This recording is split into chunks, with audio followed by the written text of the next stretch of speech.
Donald Trump can learn a thing or two from Brexit, and here's why. Good evening. President Trump has declared that his Republican Party defied history by gaining seats in yesterday's midterm elections, widely viewed as a referendum on his first 2 years in the White House. Both Trump and May had elections midway through their populist campaigns, Trump's power and Brexit.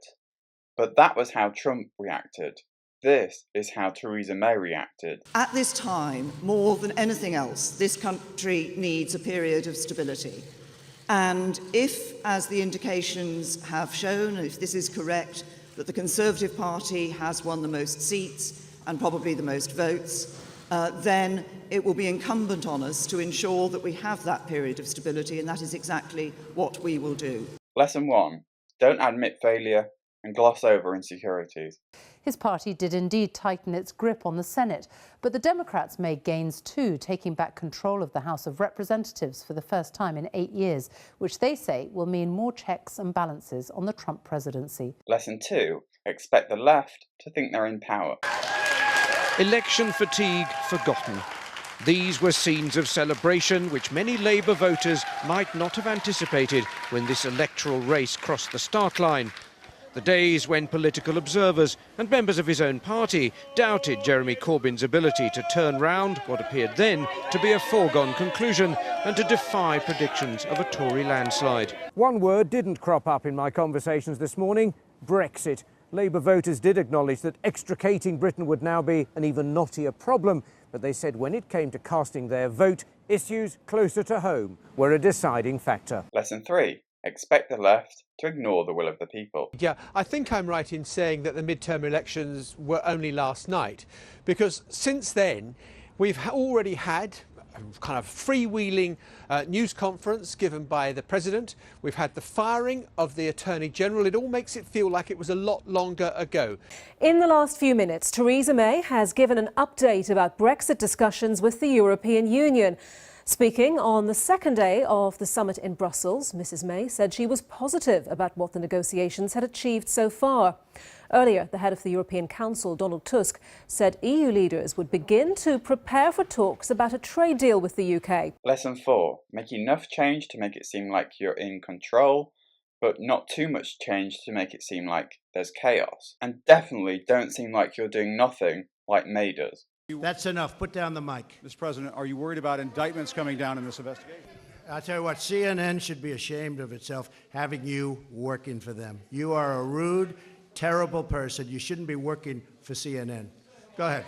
In Jim's defense, I've traveled with him and watched him. He's a diligent reporter who busts his butt. Well, I'm not like a big the rest fan of of yours either. Lesson 5. Don't be harsh on the media, but don't be so genteel that it just seems like you're coming out with robotic sound bites. But a no-deal scenario is now a real prospect. You've said that yourself, and you said it's something that you are not scared of if it were to come to that. But would you accept that a no-deal Brexit would be ultimately a failure?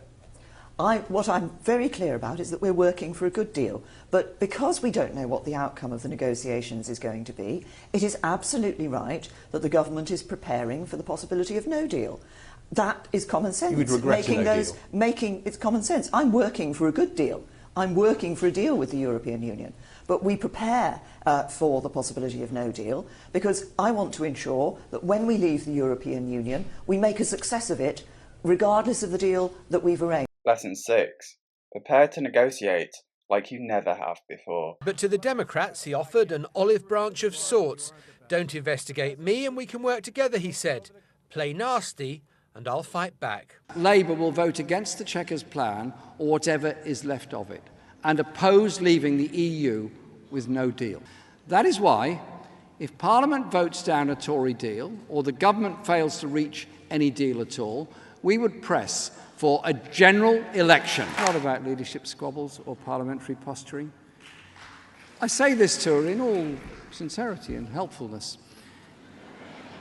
If you deliver a deal that includes a customs union and no hard border in Ireland, if you protect jobs, people's rights at work and environmental and consumer standards, then we will support that sensible deal, a deal that would be backed by most of businesses in the world and trade unions. This is your chance to either give in or stand up. So we can look at us, they can look at us, then we can look at them, and it'll go back and forth, and it'll probably be very good for me politically. I could see it being extremely good politically, because I think I'm better at that game than they are, actually. Lesson 8. We're both divided. What these elections profoundly underline is just how divided America is. Between young and old, between black and white, between men and women, between those in the suburbs and cities and those in the countryside. These events only highlight the many divisions England faces. London versus the rest of England, the rich versus the poor, the establishment versus the anti-establishment, the north versus the south, liberals versus the far right, PC culture versus the nanny state, Remainers versus Leavers, young versus old, and more importantly, the English versus the British. And these aren't just my words. I do think we're incredibly divided. I think this is the biggest historical event, I mean, the most divisive event since the Civil War, and I think it's the most historical event since we've had the Act of Union itself. I mean, we see divisions here between North and South, between young and old, between the fact that Scotland is going to have a referendum, Northern Ireland, concerns about, Martin McGuinness is saying about joining together, and we know that a Scottish referendum is probably going to trigger questions about a referendum in Wales. So we're seeing massive divisions, and when we actually see a petition getting a lot of people's signatures saying that London might actually set up as a separate city-state. I think it's a joke, though, isn't it? I'm not entirely sure. I'm not entirely sure. I think there is. I mean, there is some joking in it, but there is some that I think shows the level of the divisions. It's huge. Lesson 9. Diversity is on the rise. But change is coming in other ways. The House will have its first 2 Muslim women and its first Native American woman. If the House so permits, I shall be honoured to serve as Speaker in this Parliament, which, thankfully, across the parties, is more richly diverse and representative of modern Britain than any of its predecessors. But expect the white male, as this man did, to suffer. Well, this election has underlined the deep divisions within the United States. It was very much an election of suburban America against rural America. The Democrats' gains were helped by educated... To anyone on the right of politics, the media will call you dumb. Well, if, like me, you voted for Brexit, you probably know by now that you're a stupid, ignorant, xenophobic, racist, bigoted moron who shouldn't be allowed to vote at all. You can read all about it in The Guardian. Yes, apparently we were misled into voting the wrong way because we're too thick to understand what we were doing and because we are driven primarily by fear, prejudice and hate. Suburban voters who had voted Republican in the past but switched this time. Meanwhile, it was voters in rural areas who helped Republicans to tighten their grip in the Senate. There will be those that use this division to break up your country. Scotland voted strongly in favour of staying in the EU. The First Minister says a second referendum on independence is highly likely. The prosperous suburbs of America's major cities have traditionally been a Republican stronghold. This is golf club country. But this seat went Democrat because of a white-collar revolt against Donald Trump among more affluent and highly educated voters. The left tend to be rich, educated. The right tends to be poor. Strange. I think we'll only get true democracy when we get out of the EU. Yes. For thousands of years, Britain has ruled in a wonderful way. We've been a light to the world. And now that we're trying to get out of this stupid EU organisation, all this sort of thing that Owen Smith keeps saying, which I'm absolutely sick of hearing, you whinging all the time. Accept it, Owen. Expect the left to whinge. I'm not sure that Donald Trump is able to take much of a message from this, but I really hope that other leaders in Congress and other national political leaders will recognize that that message of hate and racism doesn't work. You're not letting me because you're interrupting me because you're a privileged white man who just wants to speak over me, and this is the problem. Young people are getting very sick of it, sick of being spoken over, sick of being patronised. We have to pay for our education in a way that your generation didn't have to. You know, we're just everything that gets taken away. Young people are being cut out first, and I think there's a lot of frustration. And you know, for young people, Europe's just somewhere where we go on holiday and go clubbing. You know, we don't have this xenophobia. The left will call you names like xenophobic and racist. The right just want to control immigration. What really gets me is this, yeah? I fought for this country in '82. Fair play. Right? This government now is going immigrants. Here we go. Tick. They can all come in. Oh, I don't want it. Send them back home. I guess you have to make a stand between breaking the law and not breaking the law, and criminals coming in. And if criminals can come in, terrorists can come in the same way. You believe Donald Trump is protecting the American border? I think he's trying to. Expect the left to unearth some major form of corruption.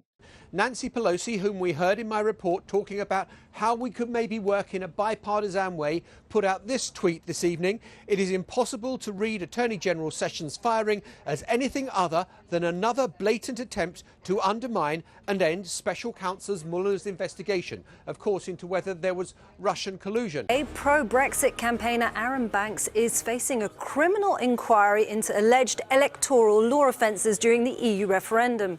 It's claimed that the millionaire Banks was not the real source of millions of euros of funding given to the Leave.eu campaign. Some MPs are now calling for Brexit to be halted while the UK's National Crime Agency investigates. The similarities are uncanny. Just replace the word Trump with May, the word Democrats with Labour, the word Republican with Tory, and you have Brexit. So this bipartisanship started 24 hours ago. Not going terribly well, you'd have to say. There's an optimistic scenario that maybe Democrats and Republicans can work together to deal with issues like infrastructure, immigration, healthcare, big issues that Americans would love to see progress on. But the reality is that politics is polarised, as we heard in Nick Bryant's report, and getting Democrats and Republicans to work together in a constructive way is going to be exceptionally difficult. Let me tell you now, a lesson learned from Brexit is that the left and the right don't work together. They undermine the people of your country and they don't get anything done. So America, prepare for a lot of fallout, a lot of whinging, a lot of whining, a lot of name calling, and a lot not being done. Perhaps even a full impeachment. But do you agree with me? Join in the debate below and subscribe.